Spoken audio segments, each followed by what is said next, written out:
catholiques se sont glissés dans la salle. Vous pouvez rester. Je crois un chanoine quand même. Un chanoine? Oui, quand même. À l'École nationale d'administration, l'hôtel de l'État, l'antichambre de la République. Choquant. Mais choquant pour qui? Pourquoi un homme d'église n'aurait pas sa place ici? La parole religieuse est tout à fait légitime dans le débat public. Sous prétexte de laïcité, nous ne donnerions plus la parole aux religieux?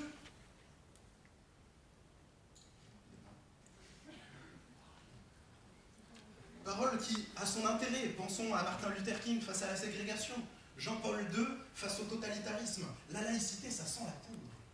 À force de baigner dans la laïcité, ne finirait-on pas par noyer les religions? La laïcité ne tolère pas les religions dans le débat public parce qu'elles sont enfermées dans la sphère privée. Et cette intolérance de la laïcité enferme et condamne le pratiquant à une schizophrénie impensable. Il devrait se libérer de ses pratiques et de ses croyances en entrant dans l'espace public. D'un coup d'un seul, en sortant de chez soi, on n'est plus croyant ni pratiquant, on est quelqu'un d'autre. Pourtant, on est religieux, être ou ne pas naître. Mais on ne peut l'être par intermittence, c'est certain.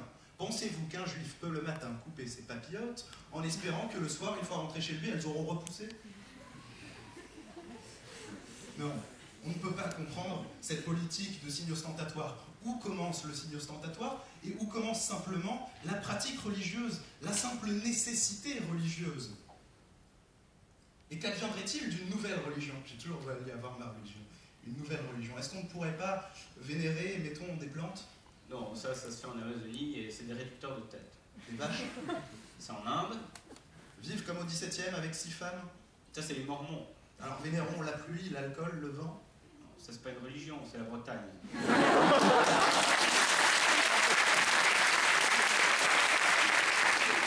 Il n'y a donc plus rien à inventer. Non, la laïcité, dans son intolérance, a encadré les religions. Certaines sont reconnues, les associations cultuelles. Le reste n'est ni plus ni moins que des sectes. Encore aujourd'hui, aux États-Unis, certaines églises se créent et se développent. Ici, quelque chose de nouveau? Secte. Les religions ne sont pas tolérées, mais maîtrisées. Et de cette façon, elles sont asphyxiées, car enfermées dans un cadre trop étroit. Cette laïcité est écœurante. C'est un étouffe chrétien. Et dans ce cadre si restreint, les religions sont étouffées, atrophiées. Dieu est mort, ou du moins, il n'a plus beaucoup de temps à passer sous cet oreiller pressé sur son visage. Mes chers amis, mes fidèles amis, ce déicide organisé comporte 2 risques majeurs. D'une part, perdre avec la religion son héritage. D'autre part, risquer de faire monter la pression dans ce cadre trop petit. Faire monter le mécontentement chez les fervents croyants. Dieu seul sait de quel dangereux fanatique nous faisons le jeu aujourd'hui. Prendront-ils un jour leur revanche? L'hostie est un plat qui se mange froid. Parce que cette laïcité belliqueuse a pour objet la détestation du religieux, a pour but la promotion de l'athéisme et a pour arme le silence de tous. Réveillez-vous, les lois de 1905 n'avaient d'autre but que de manger des pattes de grenouille de bénitier, de bouffer les curés, casser de la soutane. L'État a voulu enfermer à double tour les religions sous prétexte de danger pour la République, les condamner au mutisme pour que plus jamais on n'entende la parole discordante, faire taire des voix bien présentes, trop présentes en France, en les écrasant du point législatif au moment où on veut construire la démocratie. Quel paradoxe, quel exemple de tolérance. La messe est dite. La laïcité tolère tout sauf les religions, leur expression, leur discours, leur originalité. Certains diront que la laïcité n'est plus celle de 1905. Qu'on aurait fait la paix autour de la croix de Lorraine. Mensonge. La laïcité actuelle est encore pire, car elle est hypocrite. Si l'on considère que la République ne reconnaît, ne salarie, ne subventionne aucun culte, on ne se gêne pas pour autant de concéder des terrains et des bâtiments à des prix dérisoires. Subventions douteuses, maquillage peu évident. Mais les religions ne veulent pas de cette charité malveillante, car l'obole que leur offre l'État permet de mieux les maîtriser, de les rendre dépendantes et de les contrôler. Avouez, messieurs, que vos libéralités sont bien peu libérales. La laïcité, c'est avant tout un paravent, un salmigondis, un maelstrom destiné à combattre les ennemis supposés d'une république toute puissante sous couvert de lumière. Et curé hier, imam aujourd'hui, mariage et baptême en Vendée, viande halal en Île-de-France. Remettez en cause la laïcité et vous vous exposez à la vindicte de la marche forcée, aux foudres divines de l'athéisme tout-puissant érigé en religion d'État. Pourtant, permettez-nous tout de même de douter du génie d'une idée que le monde entier ne nous envie pas. Il est grand temps de tourner la page de cette croisade laïque et permettre à chacun de vivre pleinement sa religion comme il l'entend. Certains défendent la laïcité, nous exigeons la neutralité, car si l'une est intolérante, l'autre est évidente. Mes fidèles amis, nous avons fait les frais trop longtemps de cette perfide intolérance. Ils ont éteint dans notre ciel des étoiles qui ne se rallumeront plus. Je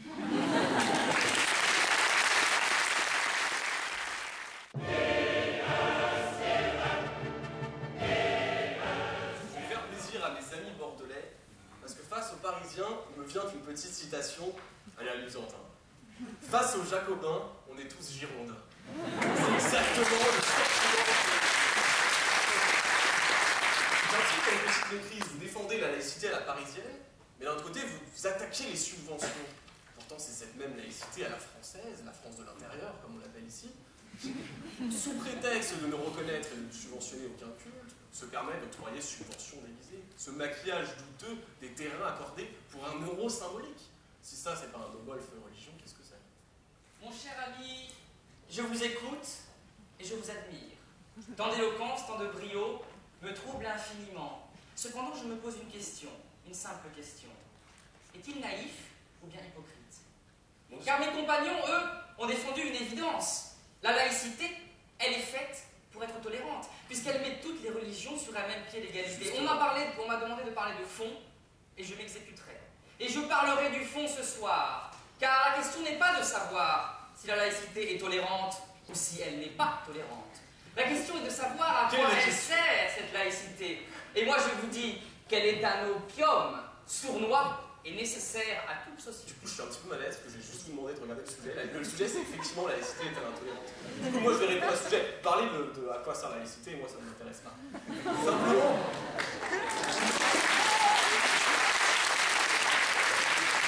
Cher ami, vous avez sûrement financé une partie de la salle pour que ces applaudissements soient si généreux.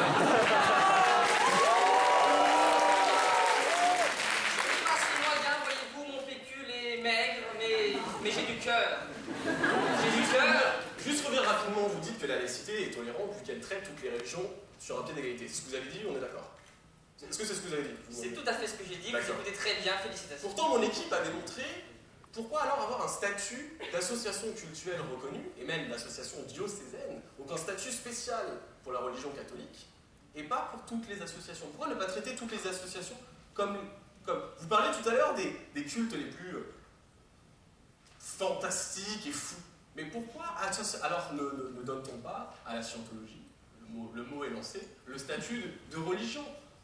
La laïcité à la française reconnaît et subventionne certains cultes au détriment d'autres cultes. Mon cher ami, c'est bien dommage car vous confondez tout, en vérité. Mais je vais vous aider car je vous trouve fort sympathique. Le public aussi me trouve fort sympathique. Ah, c'est tant mieux. Je ne peux que vous louer pour cela. Mais écoutez ceci.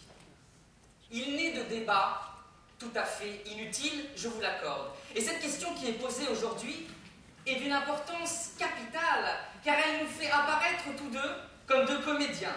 Oui, comme deux comédiens fantoches qui masquent le véritable problème. La laïcité, bien sûr qu'elle est tolérante. Bien sûr qu'elle est tolérante. C'est pas parce que vous répétez que ça c'est fait le vrai. drame. À l'appui de ce que vous dites, sinon on a l'impression que vous comblez. Ah, mais ne parlez pas pour les autres, vos impressions sont vos impressions. Je pense que dans le public, il y a plein d'impressions bien différentes. Très certainement. On laissera le public être juge de cette petite joute verbale, comme vous disiez, très sympathique. On a pu discuter de tolérance, d'intolérance. Ils auront... Il n'est rien de sympathique ici, car la tolérance, écoutez-moi, la tolérance... Juste se calmer. La tolérance ici... Civilisé ici... Très rare et très important. Dans cette terre de concordat, on nous fait croire qu'il est question véritablement de fond. d'intolérance et de laïcité. Mais de qui se moque-t-on? Et de qui parle-t-on exactement? Vous qui voulez parler, répondez à cette question. De quoi parle-t-on? Encore une fois, je suis mal à l'aise.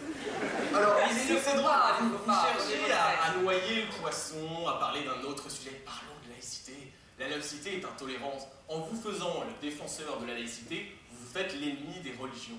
Un point, c'est tout. Vous êtes fort en cette période de campagne électorale. On peut finir la chute, politiciens qui vous rappellent.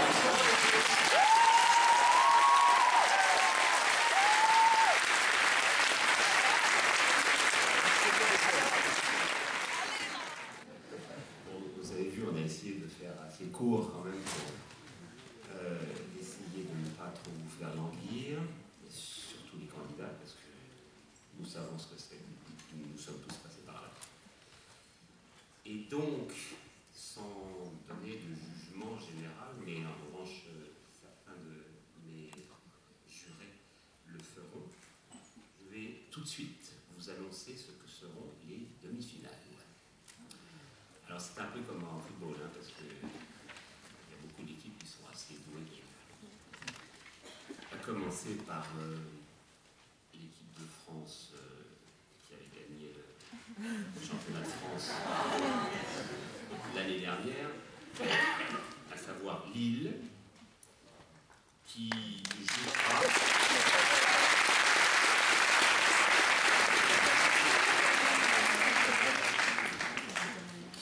jouera contre une autre équipe qui a gagné aussi le championnat de France, mais il y a plus longtemps, c'est-à-dire Bordeaux.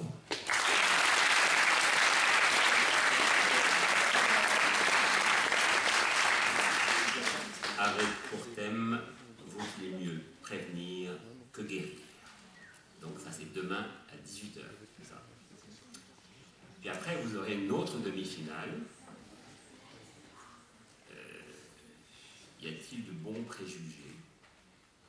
Alors, vous en avez certains ici, singulièrement pour les Strasbourgeois qui ont bien encouragé leur équipe. Alors, sachez que c'est Toulouse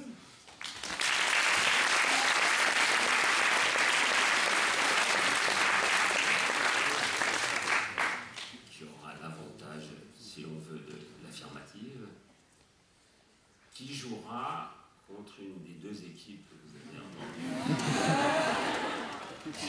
s'affronter lors de ce quart de finale qui, de notre point de vue, a été très passionnant. Paris, et puis il y avait Toulouse, et il y avait Bordeaux. Voilà. Ah ben alors finalement, c'est Strasbourg.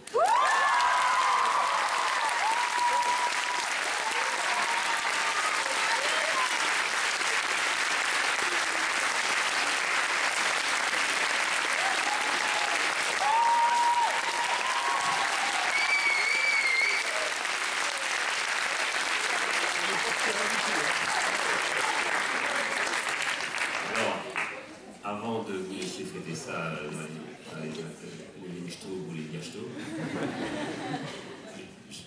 deux ou trois petites réflexions.